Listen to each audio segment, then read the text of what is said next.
Donc Jeanne est une petite fille qui a une santé fragile, mais le jour de sa première communion, elle est en pleine forme et elle vit une expérience très forte avec Dieu.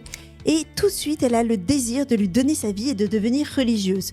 Ce qu'elle tentera de faire, mais malheureusement, quand elle a une vingtaine d'années, elle tombe gravement malade, elle a une péritonite tuberculeuse et elle va être hospitalisée. Elle va être hospitalisée pendant quasiment 11 ans et elle sera de plus en plus malade, elle va être opérée, on lui donne de la morphine à la fin, mais même la morphine ne réussit pas à la soulager complètement, enfin elle souffre terriblement.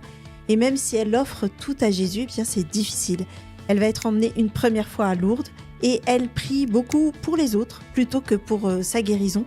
Elle espère que le Seigneur va bientôt l'emmener parce que c'est un véritable calvaire. Voilà que vers l'âge de 35 ans presque, eh bien Jeanne va tomber dans le coma et elle est toute douleur, toute souffrance dans son coma. Et donc les médecins avec les religieuses qui l'accompagnent vont décider de l'emmener encore à Lourdes. Alors voilà qu'elle va monter dans le train, donc elle est inconsciente et le médecin a fait une prescription, c'est que pendant qu'elle va à Lourdes, elle doit être accompagnée, tiens-toi bien, de son cercueil.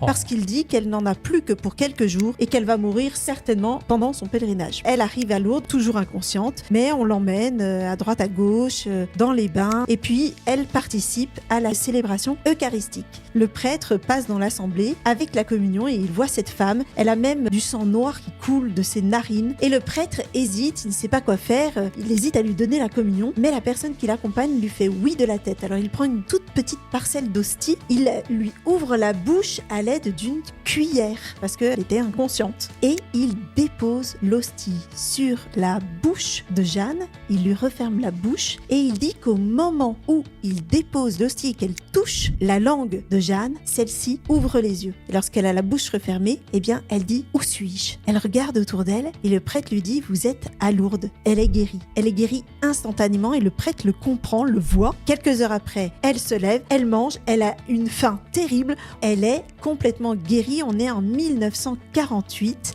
et ça va être le 52e miracle reconnu par Lourdes. Une très belle histoire qui lie à la fois Notre-Dame de Lourdes avec un miracle eucharistique puisque c'est vraiment la présence de Jésus qui est venue réveiller Jeanne.